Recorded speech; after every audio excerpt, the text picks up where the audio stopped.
अस्सलाम वालेकुम नाज़रीन, मैं हूं अमीर उमर चमन और आप देख रहे हैं स्ट्रेट फॉरवर्ड।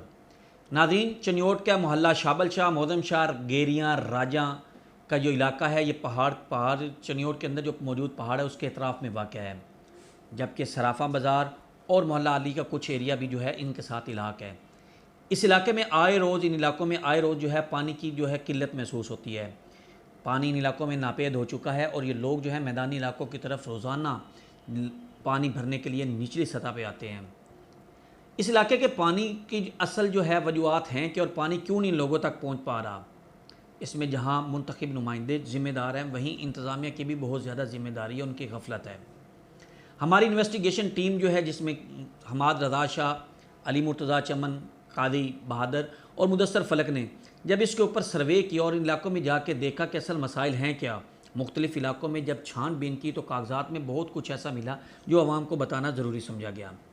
नाज़रीन, इस इलाके के लोगों ने सरापा एहतजाज हैं, उन्होंने डिप्टी कमिश्नर की गाड़ी भी रोकी, एहतजाज भी किया और मुख्तलिफ़ अदवार में मुसलसल एहतजाज करते आ रहे हैं। ख़वातीन भी रोडों पर आ गई, बच्चे भी रोडों पर आ गए।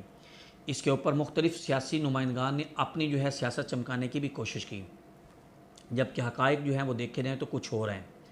इस इलाके में 2015 तक एक 3 करोड़ रुपए की जो है वो स्कीम पब्लिक हेल्थ की तरफ से पास कराई गई, जिसके मुकम्मल फंडिंग मौलाना इलियास चनियोटी उस वक्त के एमपी जो थे उन्होंने पंजाब गवर्नमेंट से लेकर दिए।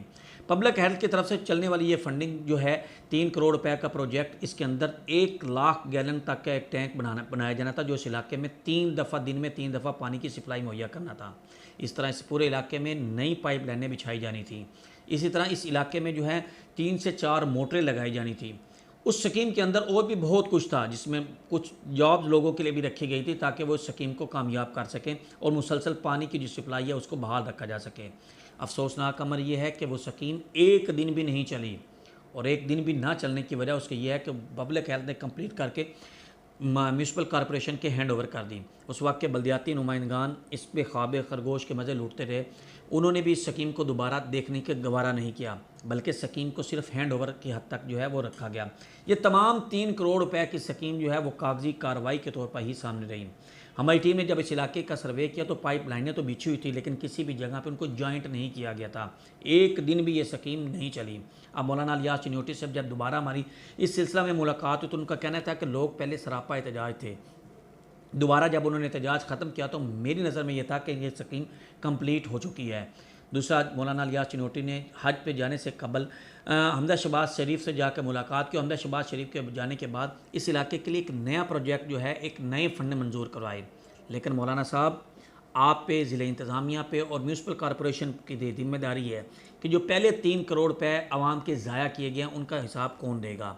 इसके लिए आप असम्बली में आवाज़ उठाएं, उन म्यूनसिपल कॉरपोरेशन और पब्लिक हेल्थ के मुलाजमीन के ख़िलाफ़ कार्रवाई करें, और उनके ख़िलाफ़ कार्रवाई न सिर्फ करें बल्कि उनकी नौकरियों के ऊपर जो है उनसे वो पैसे 3 करोड़ रुपए वसूल किए जाएँ, ताकि आवाम का पैसा दोबारा इस इलाके में लगाया जा सके, वरना नई फंडिंग का कोई फ़ायदा नहीं होगा। ये स्कीमें भी इसी तरह चलती रहेंगी। एक नई वीडियो के साथ और एक नए मसाइल के साथ दोबारा हाज़िर होऊंगा। तब तक के लिए इजाज़त दीजिए। अल्लाह हाफ़िज़।